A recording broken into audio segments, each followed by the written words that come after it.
Hey guys, I'm a Fish Guy here, coming at you with a white cloud minnow Caresheet video. Now, these guys are really hardy fish.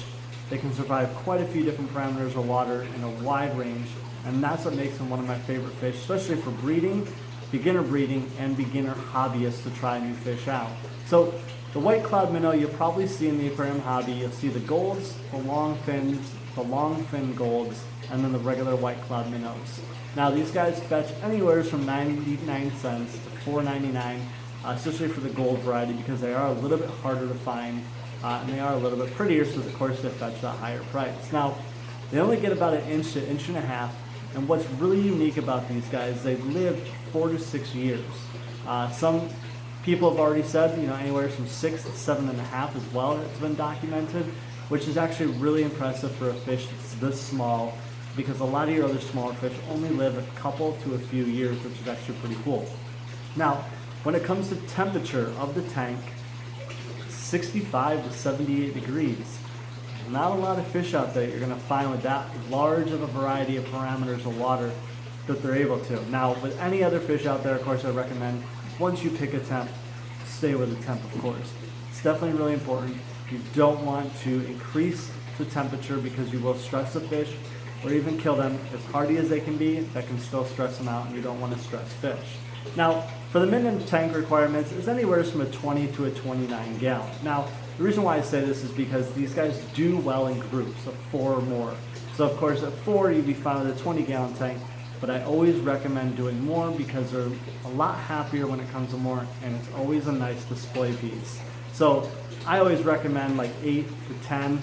The ones I have back here are only 4 because that was available at the pet shop, and they will have more coming in, so I will be getting more, and I can't wait for that display. Now, what really makes these guys unique in that display tank is if you have like a sand bottom, you have a lot of fine bushy plants in there. Live plants do well, fake plants you can do as well, but just kind of a planted tank scenario makes these guys really pop, especially with the browns and the reds on them popping and going up against the greens from the plants. Now, when it comes to breeding these guys, it's actually pretty simple. You can't really sex these guys all that accurately. When it comes to sexing them, of course, just like any other fish, the males are going to be a little bit more streamlined, but the females are going to have more of a white belly, and they're going to have a triangular shaped dorsal and anal fin, which is actually, it takes a little bit of looking at, but sometimes you can see it, sometimes you can't. Now, there's a couple different methods that people do.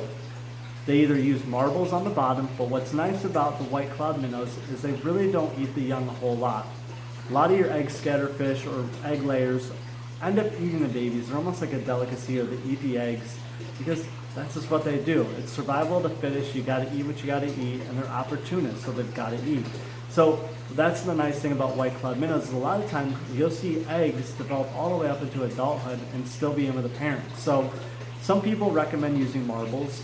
Some people recommend using Java moss, and then other people recommend, of course, the spawning mops.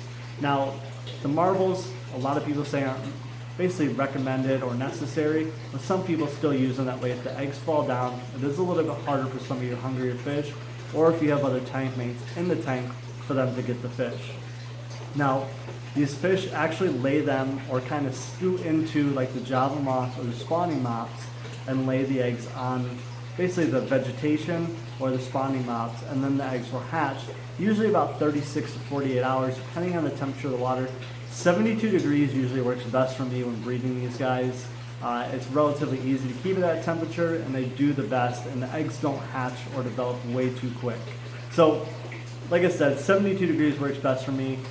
Usually when I do them in groups of about 10, you don't want to do more than that because then the males get a little bit aggressive. They can be fin nipping against each other because they're trying to outcompete each other for the females. But usually what works best is you just take a group of 10 and put them in the tank with the moss, and then feed them a couple of times a day.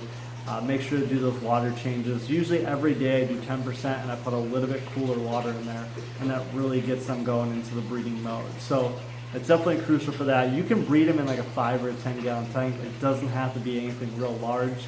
And depending on how much you feed them, how old they are, you can have anywhere from a couple dozen eggs to a couple hundred eggs. Now, like I said, it all comes down to feeding and age. What I do for mine is a brine shrimp, and that works best for mine, or I do some crushed up flakes to give to the parents.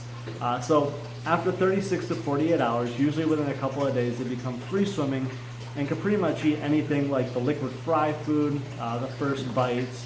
They can do baby brine, you can do green water, you can do the crushed pellets, or not crushed pellets, crushed flakes. Take them and put them in a Ziploc baggie and roll pin them into a fine powder, and that actually works pretty well for the babies to eat as well. Now, another cool thing about these guys is they make great mosquito control. Now, if you have a pond outside or rain barrels or stock tanks, anything like that, and you need mosquito control because those blood-sucking bugs are everywhere and we need to control them if we have the outdoor ponds. If you put a bunch of white cloud minnows in there, even like 6 to a dozen, they do an awesome job, and the live food is best for them. And when you bring those babies in, the coloration on them is going to pop and make your tank look awesome.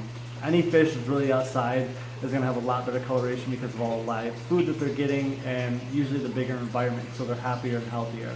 So, like I said, white cloud minnows, really cool fish.